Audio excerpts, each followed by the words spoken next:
you are streamlining and you have not increased. Uhuru Kenyatta, in his regime, he never wanted to increase tax beyond 20 billion. This one is proposing more than 117 billion. When you look at the figures and the impact of some of these amendments you are trying to propose, the amount are outrageous. Allow me, Mr. Speaker, to finish by saying that if it was a good law, you do not need to convince people to pass it, if it was a good law. A good law should explain itself, should be very explicit. And Mr. Speaker, even for business people, if you received 100,000 proposals from the public, it means it was dangerously bad. And Mr. Speaker, allow me to say that from clause 1 to the last clause, we will propose amendments that we feel will enable Kenyans not be burdened further than what they have been burdened. As I conclude, Mr. Speaker, on the issue of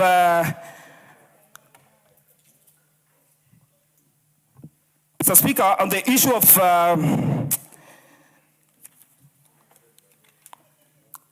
of the change of dates of filing returns, Mr. Speaker, people who are doing nil returns, you cannot give them 1 month. Mr. Speaker, why people do nil returns? It means they have not made profits. It means, 2, they were not able, probably within the financial year, to meet the expectations. When you say you've given them a month, why are you giving them a timeline? Mr. Speaker, returns, some of us are not accountants. Some of us need advice from our financial experts. When you bring in a timeline to people who have nil returns, these are the local Kenyans, these are university students. Why do you want to impose that on them? Mr. Speaker, this is more dangerous than what we had even in the last financial year. As I conclude, Mr. Speaker, the issue of gratuity, it might look a good proposal to say that your gratuity, you'll get it in 3 years. But remember, at the end of that proposal, you are disadvantaging employers and forcing them to be in contracts with employees for a number of years. There are a lot of people who have given their employees 1-year contract, 6 months contract, based on their ability. Now you're forcing them to go to 3 years because the issue of gratuity will be scaled down to the employees that you have. Mr. Speaker, in my honest opinion, let us reject this finance bill. It doesn't add value to any Kenyan. It is a burden. It is bad. It is a regime that wants to take. Yeah, who was next? Honorable Mawade. And honorable members, remember you just passed the budget, which you are the ones who made. Also make suggestions in terms of how you want to fund that budget. Thank you, Mr. Speaker. Mr. Speaker, since you're on the chair, I will refrain from commenting on what you just said, implying that we should pass the finance bill because we just passed the budget. Allow me to contribute. Please protect me from some hecklers. There is hecklers near me. Mr. Speaker, I stand to oppose. I say reject this finance bill because of the following reason. This finance bill puts some taxes on the digital platform. Honorable Mawade, which member did you refer to as a heckler? Mr. Speaker, she's shouting. She's shouting. I'm being polite. I'm responding to the Speaker. You're taking on my time. Yeah, she was shouting. Yeah, that is not parliamentary language. Okay. Is it parliamentary? Mr. Speaker, is it parliamentary for her to shout? She's still shouting. Allow me to continue. Allow me to protect me, Mr. Speaker. The use of the term heckler is expunged from the answer. Okay, thank you.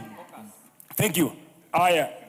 Mr. Speaker, I say reject this finance bill because of the following reasons. It introduces the payment or additional taxes on the payment platforms. Now, any Kenyan mwananchi, any Kenyan who goes out there and pays anything using M-Pesa, they will be taxed. Why are we going after the poor mwananchi, taxing the little that they have? They can barely afford to buy skuma and unga and sukari, and when they pay through M-Pesa, they are taxed. That is incorrect. as Mwananchi says, as is known in Swahili, and I quote, punda amechoka. The other one is, if you buy, the deadline, let me come back to the deadline for filing taxes has been moved to 6 months to 4 months. That is wrong. Let's reject this finance bill. Let's stick with the 6 months. Otherwise, we reject this finance bill. You are adding tax on the small things. We are saying let's use climate-friendly means of getting power. You're putting taxes on items like lithium. So lithium batteries. And so it is important that we find a way to get money without having to tax what the common Mwananchi is using out there. We are increasing taxes on the poor and reducing taxes on the rich. They have gone there and they have reduced taxes on the choppers, on the planes, and such items. And yet they are increasing taxes on the payment, M-Pesa payment that is used by every common Mwananchi. On the issue of KRA, Honorable George Sunkuya, you are on a point of order. Point of order. The honorable member is actually explaining things that they are not in this bill. Read properly. Have you read the finance bill? Have you read it? Honorable Mawade. Have you read it? Order.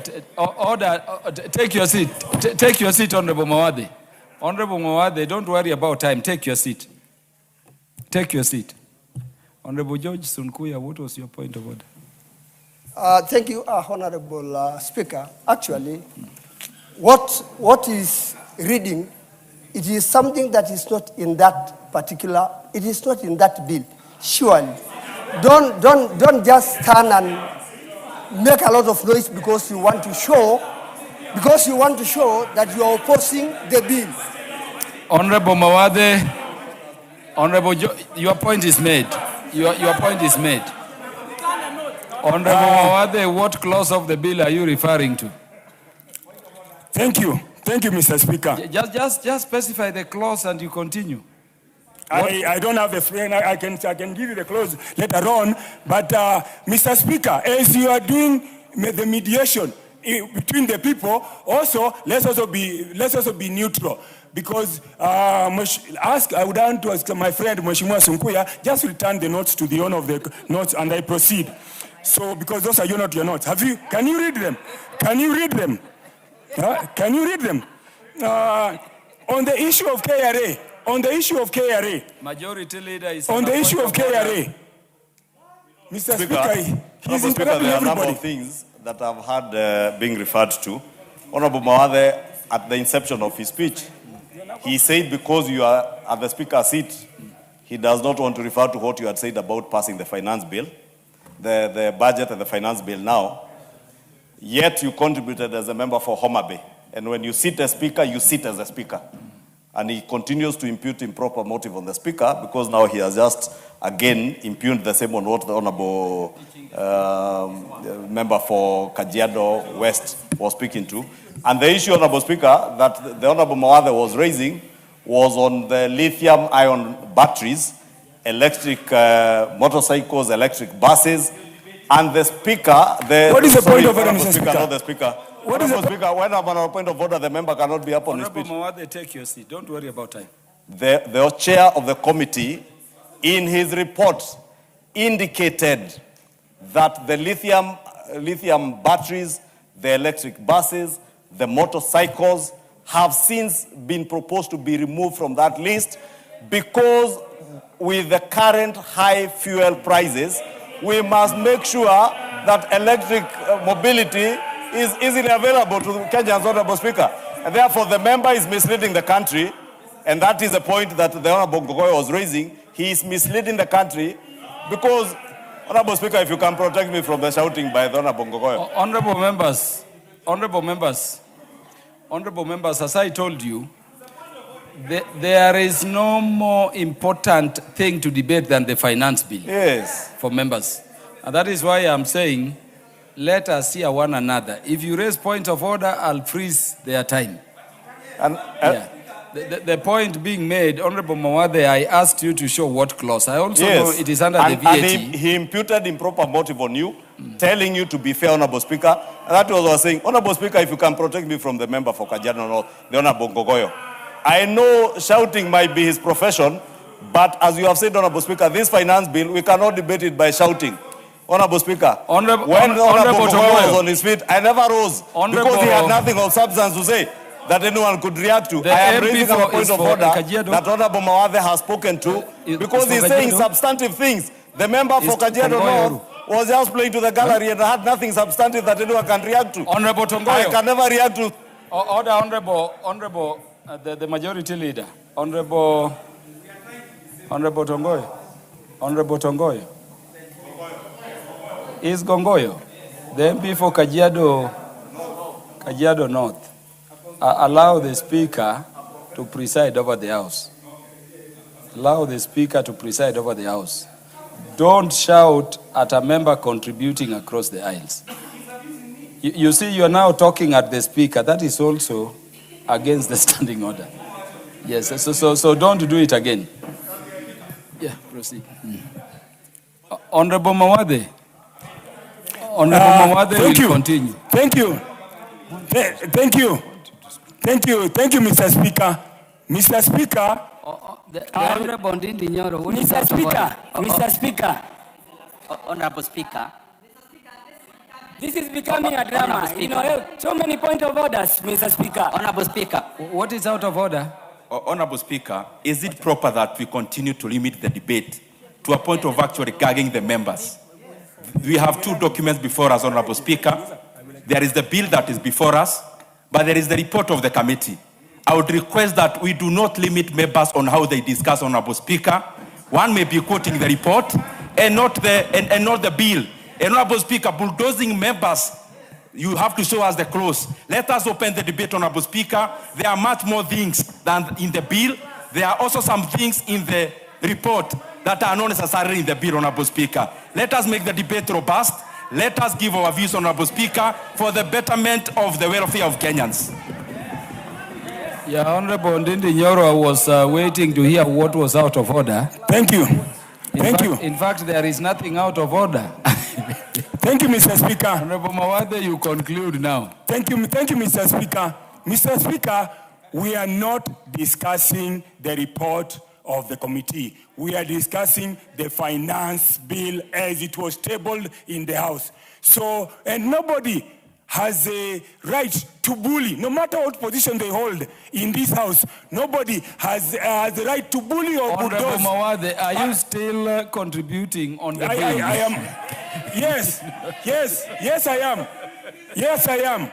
Nobody, because nobody has a right to stand up all the time and interrupting and attempting to bull because he holds a particular position. It is, we are all elected members of parliament, elected within a constituency equally. When you walk in that door before swearing in, we are all equal. Simply because you hold a midget position doesn't mean that you can bully and bulldoze everybody. Mr. Speaker, coming to my last point, Mr. Speaker, they are attempting. This committee and the finance bill is aiming to raise 117 billion in 1 year only. By raising 117 billion in 1 year, in the 55 million Kenyans, that means every Kenyan will have to contribute almost more than 2 million shillings per person. That's very unfair, even to the poor, even the children. This finance bill is very punitive, and I oppose and I recommend reject the finance bill. Reject the finance bill. Reject the finance bill. On my last point, also on an issue, when we want to ask the clerks, please be fair. When somebody is on this side, on our side of the aisle, you are turning off the mics very, very fast. You are turning off the clerks. Be fair, be neutral. You are turning off the mics very fast. And you're allowing just one individual to be running. So let's be fair. Allow yourself to be guided by the time. I want this to be answered that you're being unfair. Order, Honorable Mawade. Take your seat. The chair finance committee is on a point of order. Honorable Speaker, is a member in order to misinform this House that this finance bill, because first of all, it gets the number wrong. It's not 117 billion, it's 98.5 billion. But even if we went with the number that you have, 117 billion, and you're saying that it's going to now require every Kenyan to pay at least 2 million shillings. What kind of mathematics are you doing? It's a simple division matter, Honorable Speaker. So you cannot, Honorable Speaker, the member cannot misinform this House that 117 billion shillings divided by 55 million people is 2 million shillings, unless he tells us which mathematics is that. Yeah, Chair of the Finance Committee, I saw Honorable Mawade make that point. And the response from Honorable Ndindi Nyoro was to laugh when I thought Honorable Ndindi Nyoro was to deal with it. The Honorable Murugara is now recognized to make his contribution. Thank you. Thank you very much, Honorable Speaker. Honorable Speaker, the debate is hilarious to some extent, purely because as we discuss the Finance Bill 2026, we're also dealing with mathematics of large numbers. And this is why once in a while we have to say or float figures that do not tally, like just what we have heard, that I have to pay 2 million shillings for the country to raise 98 billion. I don't think that is correct. Number two, we must also appreciate that part of the work of this House is to go to comparative jurisdictions so that we are able to see what is happening there. We are able to learn from what is positive and we bring it back to the country.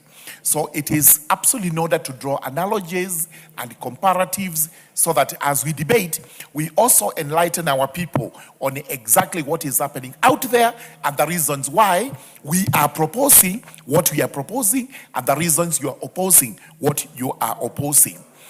As we debate this also, it's important to know that we have passed two very important bills, the appropriations and the division of revenue.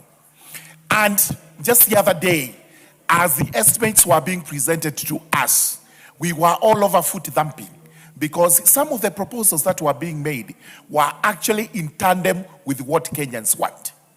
The time has come now for us to debate, having passed the budget, exactly what Kenyans are getting out of it. How are we going to fund it? And there must be a way of funding a budget. It cannot be in abstract that we are not going to fund it because if we don't fund it, then we had no reasons whatsoever to pass these particular bills. For the appropriations, we have actually, and on that particular day, we were informed a very important component. And I'm giving an example of what we are funding. Part of the 998 billion that we have to raise is the 3.9 billion that is allocated to the local administrators in the villages, known as village elders. The country is now awash with the jubilation that this House has made an allocation for those workers down there. Now, if we do not fund that, we have to go back to them to explain why they are not going to get their stipends, why they are not going to get their allowances, because we, as a House of Parliament, the budget-making House, has rejected the finance bill. The division of revenue, which is the money is going to the counties and to the national government. This House took a lot of time to mediate, arbitrate, and come up with what is due to the county governments. At the end of the day, we had to agree on 428 billion. And I remember some of our colleagues were saying that is still not sufficient. It is not sufficient because it is funded by what? We must actually debate how we are going to raise monies to fund the various budget items which we have passed. Now, it is being argued that we can debate the bill without the committee report, which one may choose to do, but if you choose to debate the bill without the committee report, you are actually in an exercise of futility. You are trying to debate moot, because if the committee has made a proposal to amend, which proposal may carry favor with this House, then it renders your debate nugatory. You have debated on a matter that actually is not of any substance. So what we need to be doing, as a matter of fact, is we have the bill, which you must look at. There is, most important, the report. Although it has just been tabled, we must take time to look at it, because, as for me, I have read the bill. I have read the bill. That's Honorable number one. Mawade, you are not recognized. Yes. And remember the standing order provisions to I have read the bill. A point of But- order when you are not recognized is a disorderly conduct. I've said you are not recognized. Thank you very much, Honorable Speaker. We continue. I have read the bill, and I know what the bill provides. However, I have not read the report, but I keenly listened to the chairperson of the Finance Committee as he went over the report, proposing amendments. And those amendments are vital, because they are removing some of the proposals we have in this bill. They are deleting some, they are amending some, so as to come into consonance with what Kenyans brought up at public participation. And this is important, because Kenyans also had a say. They came to us, they gave their views, and they told us this is what we think is most appropriate. It is important to acknowledge that those proposals that are being made are so that we accommodate the views of Kenyans who looked at the bill. It is being proposed that the amendments are too many, and there is absolutely nothing wrong with that, because that is our work. Our work is to make laws, to tailor laws that are in compliance with our constitution and in compliance with what our people tell us when we take those laws for public participation. So there is absolutely nothing wrong with proposing deletions, amendments, or whatever alterations we think are necessary. Finally, it is also very important to know that in the developed countries, and this is where we are drawing analogies, most of them are welfare states. And we keep on saying every day that Kenyans would want to go to Singapore or would want to become like Singapore. And most of us, members of parliament, they are waiting for us down there to ask you questions. What exactly are you doing in the parliament now that we do not have electricity, we do not have good roads, we do not have water, we do not have everything? Honorable Bui started by saying the three basic needs or basic rights are food, shelter, and clothing. And that remains it. A parliament that is functional must constantly look at the basic rights of its people. So as we debate this, we must bear in mind that, number one, we have the housing plan which is going on, such that our country must be moving towards development. And the housing as a shelter is paramount. Number two, we must also acknowledge that we are bringing in water. And there's no way this country can develop without provision of water. And this is exactly what is being funded by the proposed finance bill. And finally, we must also address electricity. We must address our roads. And roads are important because we have said we must now move towards having tarmac roads, not just in urban centers, but also in the rural constituencies. And I speak this, I have spoken to the people of the Raka constituency to tell them what this bill entails. And I confirm that when I took a vote from them, they told me, go and agree with the bill, because all the things that we are expecting from the government must come